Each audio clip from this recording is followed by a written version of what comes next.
실제로 이제 근대 국가의 현실은 극히 불공정했어요. 문학가들이 이제 여러 가지 그 부분을 이제 많이 이제 설명하고 있는데요. 선생님은 이제 미국의 극작가 유진 오닐의 이제 그 소설에 나온 부분을 좀 잘라 볼게요. 밤으로의 긴 여로라는 거죠. 극작가였으니까 이 극작가에 나오는 어떤 그 한 부분을 읽어볼게요. 당시 이게 1912년 미국을 갖다 배경으로 하니까 미국의 대재벌들이 이제 세계의 어떤 최고 경제를 이끌고 있던 그 시절이었어요. 재벌들이 이제 최고의 이제 자유를 누리고 있었겠지만 보통 사람들 어떻게 살았는지를 잘 보여주는 겁니다. 한번 그 부분 읽어볼게요. 우리 어머니는 나랑 나보다 몇 살 위였던 누나랑 어린 동생 둘 이렇게 올망졸망한 자식 넷을 데리고 낯선 땅에서 살아야 했지. 형들은 이미 타지로 떠났고 우리를 도울 형편이 못 됐어. 자기들 입에 풀칠하기도 어려웠으니까. 그 가난의 낭만이 어딨어? 헛간 같은 집에서 2번이나 쫓겨났다. 어머니의 몇 가지 되지도 않는 가구들이 길바닥에 내팽겨치고 어머니와 누이들은 서럽게 울었지. 난 그래도 집안의 가장이라고 눈물을 보이지 않으려고 애썼지만 울지 않을 수가 없었구나. 겨우 10살이었으니까. 그 뒤로 학교도 못 다녔어. 기계공장에서 하루 12시간씩 일하면서 서류철 만드는 걸 배웠지. 천장이 새서 빗물이 뚝뚝 떨어지는 더러운 헛간 같은 데서 여름에는 찌드는 듯이 덥고 겨울에는 난로도 안 떼서 손이 곱고 빛 뜨는 데라고는 지저분한 작은 창 2개뿐이라 흐린 날에는 서류철이 안 보여서 얼굴이 서류철에 닿을 정도로 잔뜩 구부리고 일을 했었지. 그렇게 일해서 내가 얼마를 받았는지 알아? 주급 50센트야. 사실이다. 주급 50센트. 불쌍하신 어머니는 낮에 미국 사람 집에 가서 빨래랑 청소를 하고 누나는 재봉일을 하고 어린 동생은 집을 봤지. 그렇게 헐벗고 굶주리며 살았어. 그러다 어느 추수감사절에 아니면 크리스마스 때였던가 어머니가 빨래를 해주던 미국 사람 집에서 명절이라고 1달러를 더 줬는데 어머니 집에 돌아오는 길에 그 돈으로 몽땅 먹을 걸 사줬어. 그때 어머니가 우리를 부둥켜 안고 키스를 하며 피곤해 지친 얼굴에 기쁨의 눈물을 흘리며 하시던 말씀이 아직도 생각나는구나. 이렇게 고마울 때가 우리 식구가 생전 처음 배불리 먹어보겠구나 라고 하는 이런 어떤 문화작품을 쓴다고요. 현실을 고발하는 거죠. 이 글은 그 당시에 가난한 사람들이 의식주가 어떻게 됐는지 하나하나 집어서 말해줘요. 가족들은 다 뿔뿔이 헤어졌고요. 자식들이 입에 풀칠을 하는지도 관심도 둘 수가 없었고요. 그리고 그 당시에 공장에서 내가 어떻게 일했는지, 그리고 주급 50센트하고 명절 선물 돈 가진 사람의 1달러를 대비해 주는 것도 현실의 아픔을 잘 이야기하고 있는 작품입니다. 이것이 이제 근대 자본주의가 초래한 현실이다, 이렇게 그걸 고발하는 거예요. 얘기해주고 있다라는 거죠. 자, 그러면 이제 근대 자유방임주의, 자유주의, 거래의 자유, 또 계약의 자유, 이 자유가 뭐냐라는 질문이에요. 이거를 이제 소작계약의 자유라고 말한 중세 봉건 사회하고 대비해 볼 수 있지 않겠어요? 불공정한 독점 시장에서 자유롭게 거래한다는 이론, 이게 거의 그게 뭔가라고 하는 거예요. 불공정한 독점 사회 속에서의 거래, 그걸 자유롭게 한다고요. 이게 이제 자유주의 개념입니다. 봉건 사회에서의 자유주의와 그 다음에 근대 자유방임주의 사회에서의 자유, 이들 사이의 법 질서를 한번 좀 비교해 볼까요? 두 체제는 어떻게 보면 이념과 권위는 달랐어요. 그러나 그 본질, 자유롭게 거래한다, 개인 거래로다가 분배를 하겠다는 점에서는 같았어요. 그래서 본질이 같았어요. 이념과 권위는 달라요. 중세 봉건사에서의 권위는 기독교의 신이었어요. 신이 이렇게 만들었으니까 그대로 따라, 이렇게 얘기한 거죠. 근데 근대사의 이념은 뭐예요? 인간 이성의 합리성, 국민 주권주의, 자유와 평등이었다고요. 지금 들어도 가슴이 뛰는, 설레이는 그런 단어들이었다고요. 그런데 그것의 현실이 뭐냐? 시장의 독점을 전제로 한 자유와 평등이었다라는 거죠. 봉건사에서 영주는 토지를 독점했고요. 그러니까 농로를 만들고, 그 다음에 만일에 그 독점한 상태에서 농로나 그 다음에 기사들이 계약을 거부했다. 그건 뭘 뜻해요? 죽음이에요. 자기 자신뿐만 아니라 자기 가족도 죽음이었다라고 보는 거죠. 근데 자유방임제에서는 어떻게 했나요? 모든 생산수단을 다 독점한 재벌가들이 다 가지고 있었잖아요.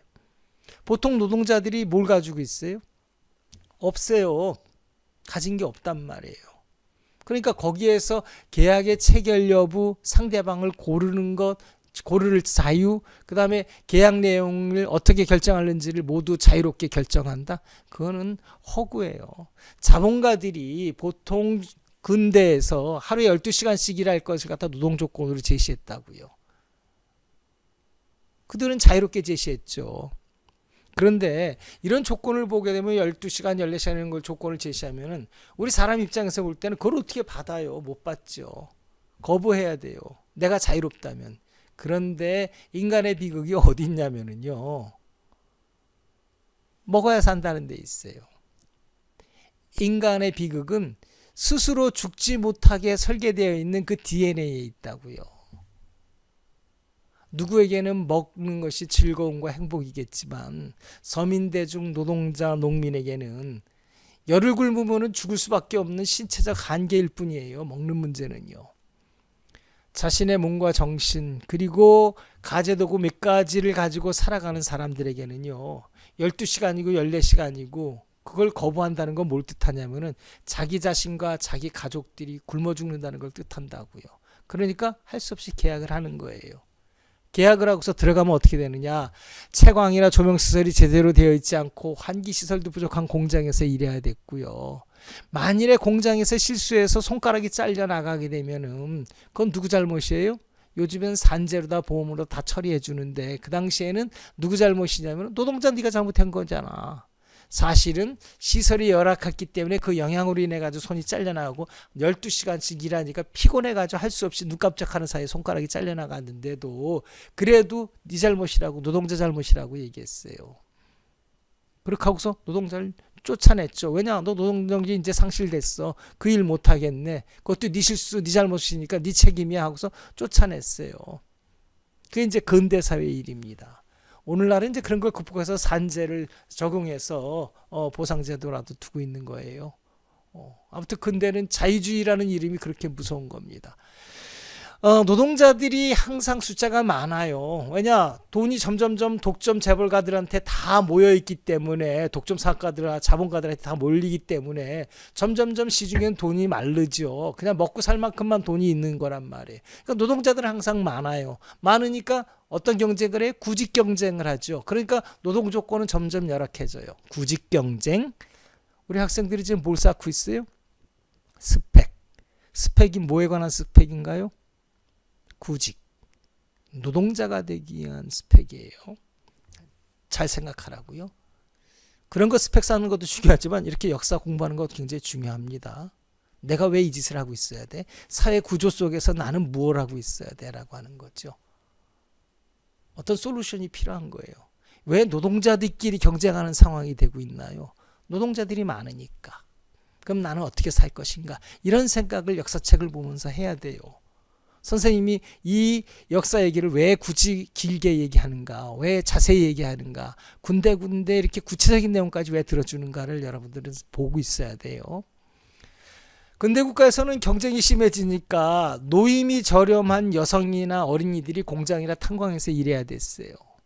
여성들은 가난 때문에 출산 2, 3일 전까지 일해야 됐고 해산 직후는 곧바로 공장으로 되돌아갔어요. 14살, 15살짜리 어린이들이 탄광에서 12시간 일했고요. 그러면 그 당시에 노동자들의 삶을 이렇게 표현할 수 있어요. 자유와 평등이다. 기회는 동등하다. 열심히 일하면 복이 온다라고 하는 근대 국가적 복음에 따라서 하루하루 살다 보니까 어느새 생을 마감할 시간이 다 됐다. 이것이 그들의 삶이었어요. 우리의 삶은 어떤 삶일까라고 하는 거죠. 우리나라도 자유주의를 기본으로 하고 있어요.